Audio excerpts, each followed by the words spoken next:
Good morning students. आज मैं आप लोगों को आपका 12th चैप्टर कबीर वाणी पढ़ाने जा रही हूँ। ठीक है, इससे पहले आप लोगों ने अपना 11th चैप्टर किया था।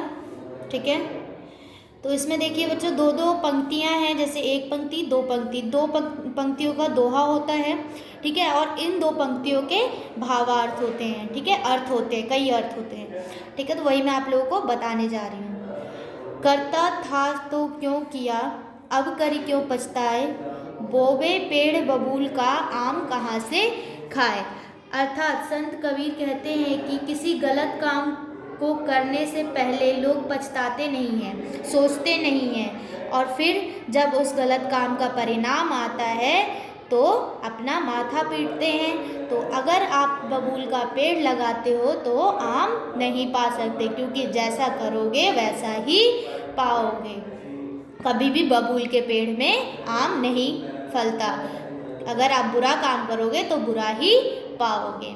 दया, जहाँ दया तहाँ धर्म है, जहाँ लोभ तहाँ पाप, जहाँ क्रोध तहाँ काल है, जहाँ क्षमा तहाँ आप। अर्थात कबीर दास जी कहते हैं, जहाँ पे धर्म बसता है, जहाँ दया बसता है, वहाँ पे धर्म का वास होता है।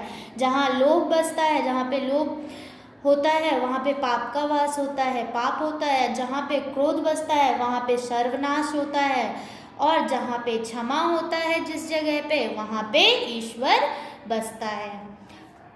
कबीरा धीरज के धरे, हाथी मन भर खाए, टूक एक के कारणे, स्वान घरे घर जाए।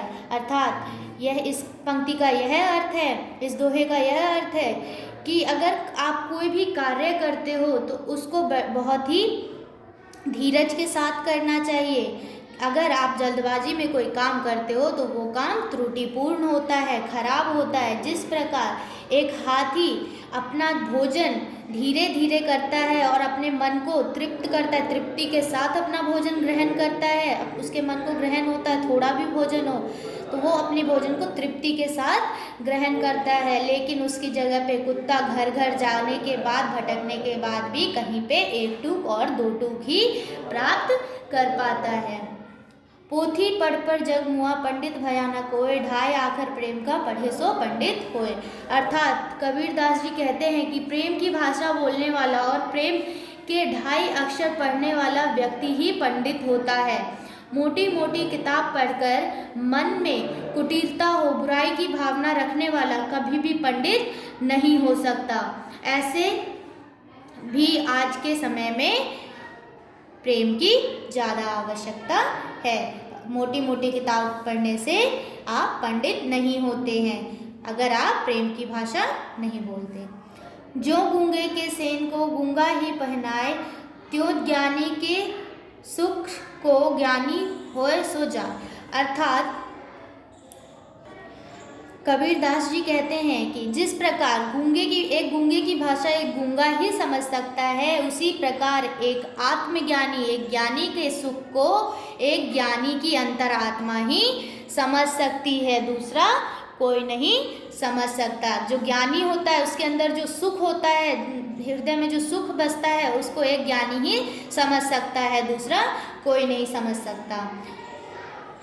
काम क्रोध मद लोभ की, जब लग घट में खान, तब लगी पंडित मूर्ख हूँ, दोनों एक समान। अर्थात जब किसी व्यक्ति के मन में, किसी मनुष्य के मन में क्रोध, मद और लोभ, यानी कि क्रोध, अहंकार और लोभ भर जाता है, तो उस समय पंडित और मूर्ख दोनों एक ही समान नजर आते हैं, दोनों एक ही समान होते हैं। जिस व्यक्ति के अंदर, अगर पंडित के अंदर भी क्रोध है, लोभ है, अहंकार है, तो वो पंडित भी एक मूर्ख के समान ही है।